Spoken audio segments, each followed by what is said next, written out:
Previously on Ashenfall. The gates are waiting to be opened, but what lies behind them? You will find out in the next episode. Well, it's not my mom, but good guess though. It's the first boss you will encounter on your journey in Ashenfall. In this episode I will show you the process of creating the boss AI, designing the arena, and building the cutscene. And we will answer one question. How do you make this giant mech actually feel dangerous when the player has a gun?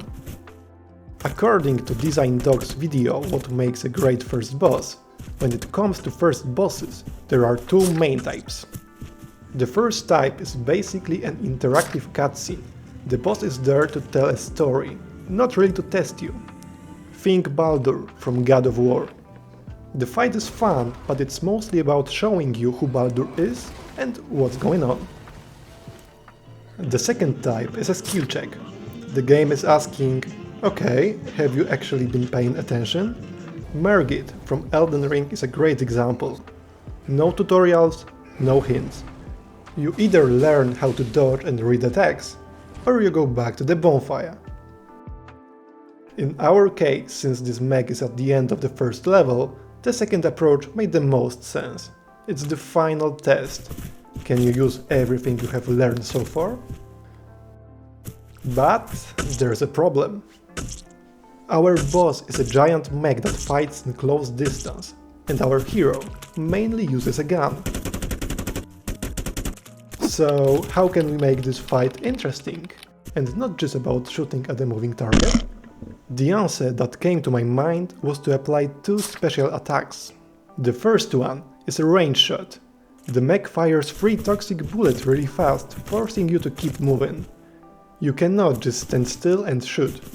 The second one is a dash attack.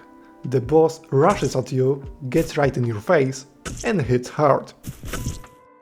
And on top of that, the mech has 6 different basic combos, so each fight feels a little different. A great boss fight is not just about the boss, it's also about the arena. When designing this space, I focus on one core question. Does this arena let the player use every mechanic they've learned? So I made it wide open, plenty of room to dodge and reposition. I placed a few walls for wall running, so we can escape quickly or attack from the air. And of course, there are explosive barrels, because what's a boss fight without explosive barrels, right? Just don't get too excited, they can blow up you too. Before any of this fight can start, the player needs to be prepared for it, mentally, not just mechanically. That's where the cutscene comes in. Games use boss cutscenes for a few reasons: to build tension, to signal that this enemy matters, and most importantly, to show the player what kind of threat they are dealing with before the fight even starts. A great example of this is Expedition 33.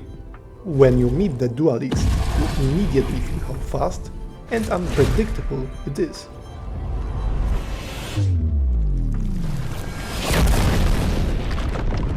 But in my case, the cutscene also solves a more practical problem. Without the cutscene, the player could just walk up to the boss and start shooting, which would completely kill the tension. So the cutscene solves that. It puts you right in the middle of the arena and throws you straight into the fight. The mech is ready, the arena is set, and this temple waits to be opened. Let me know what you think about this boss in the comments below. Follow the channel to discover more about the world of Ashenfall. And remember, don't fail. The Emperor